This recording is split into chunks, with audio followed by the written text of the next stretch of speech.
Aku ingin membagikan kisahku bersama temanku yang kala itu kami berdua berhasil mendapatkan pekerjaan paruh waktu, yaitu pekerjaan shift malam di sebuah minimarket 24 jam setempat. Shift kami dimulai pada saat tengah malam dan selesai pada pukul 7 pagi. Karena kami bekerja semalaman, malam itu menjadi malam yang membosankan bagi kami. Karena tidak ada banyak pelanggan di jam seperti ini. Dan pada akhirnya kami banyak menghabiskan waktu dengan duduk di belakang meja kasir, berbicara, menonton film atau bermain game di handphone kami. Pada suatu malam, kami duduk di samping meja kasir seperti biasa, makan permen dan mengobrol tentang apapun. Monitor untuk kamera CCTV berada di belakang meja kasir kami. Tetapi tidak pernah terjadi apa-apa. Jadi kami hanya memeriksanya sesekali saja. Layar monitor dibagi menjadi 4. Yang pertama, menampilkan rekaman dari kamera CCTV di meja kasir, lorong makanan, rak majalah, dan yang keempat, tempat parkir di luar.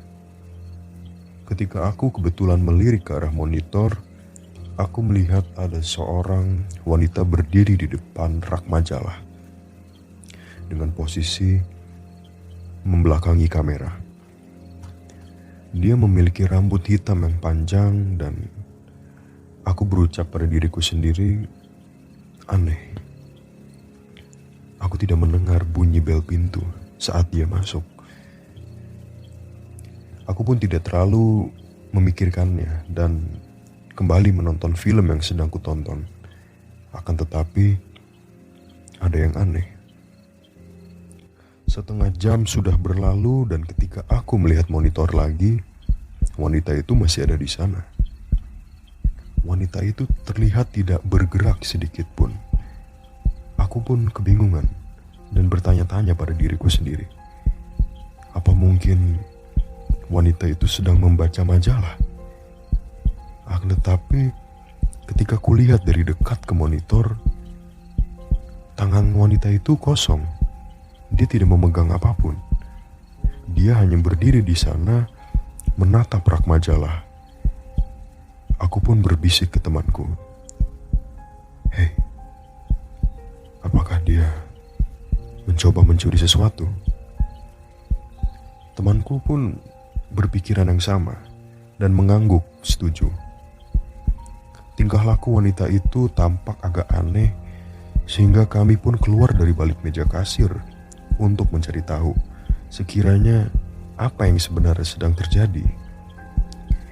Aku pergi ke lorong sebelah kiri dan temanku pergi ke lorong sebelah kanan. Tetapi ketika kami mengintip dari sela-sela rak, kami sangat terkejut melihat tidak ada orang di sana.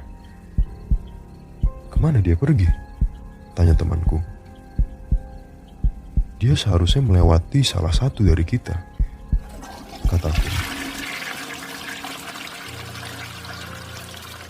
Saat itu, kami malah mendengar suara toilet yang sedang disiram. Apa? Bagaimana dia bisa ke toilet? Kami berdua sangat heran pada saat itu. Lalu, tanpa pikir panjang, kami kembali ke kasir. Tetapi ketika kami melihat ke monitor, hawa dingin menyelimuti punggung kami. Wanita itu berdiri di rak majalah dengan posisi yang sama persis seperti sebelumnya. Itu cepat, kata temanku. Iya, itu terlalu cepat, kata diriku. Kami masih mencoba untuk berpikir positif. Mungkin ada yang salah dengan kamera CCTV ini. Kami pun kembali ke rak majalah dan lagi-lagi, sama seperti sebelumnya, kami tidak menemukan siapapun di sana. Keringat dingin pun mengalir di sekujur tubuh kami. Kami berdua saling melihat satu sama lain dengan mata terbelalak dan penuh rasa takut. Kemudian, tanpa sepatah kata pun, kami langsung kembali ke meja kasir. Kali ini, ketika kami membungkuk dan mengintip ke dalam monitor, kamera CCTV menunjukkan bahwa tidak ada seorang pun di depan rak majalah. Aku pun menghela nafas lega dan berbalik menghadap temanku. "Tunggu, jangan bergerak," kata temanku sambil berbisik. Kami berdua pun terdiam, membeku, menatap monitor. "Ada apa?" kataku padanya. Temanku pun gemetar. "Pokoknya, jangan melihat ke belakang," katanya seperti itu. Aku merasa bingung dan takut yang luar biasa pada saat yang bersamaan. Terpantul di layar monitor, aku bisa melihat wajahku sendiri dan wajah temanku. Tiba-tiba, aku pun menyadarinya. Tepat di antara wajah kami, ada refleksi dari wajah ketiga yang tidak kami kenal. Wajah pucat yang sangat mengerikan. Wajah seorang wanita. Kami pun sangat takut dan tidak tahu harus berbuat apa. Alhasil, kami hanya bisa berdiri diam di sana, menatap monitor dan gemetar. Beberapa menit pun berlalu dan wajah hantu wanita itu pun memudar. Kurasa dia benar-benar sudah pergi kali ini, kata temanku sambil menarik nafas lega. Dengan gugup, dia melihat ke balik bahunya dan tidak menemukan siapapun di sana. Namun, aku pada saat itu masih tidak bisa bernafas lega dan jantungku masih berdegup dengan kencang. Dan aku pun berkata, "Kurasa tidak, dia masih belum pergi." Kami pun memberanikan diri untuk menatap monitor lagi. Wanita itu berdiri di sana, di depan rak majalah. Dengan perlahan, wanita itu berbalik menghadap kamera dan senyum menyeringai. Mulutnya terbelah dari telinga ke telinga. Dan wanita itu pun mulai melambaikan tangannya ke arah kami. Tanpa berpikir panjang, kami pun segera berlari sekuat tenaga secepat yang kami bisa.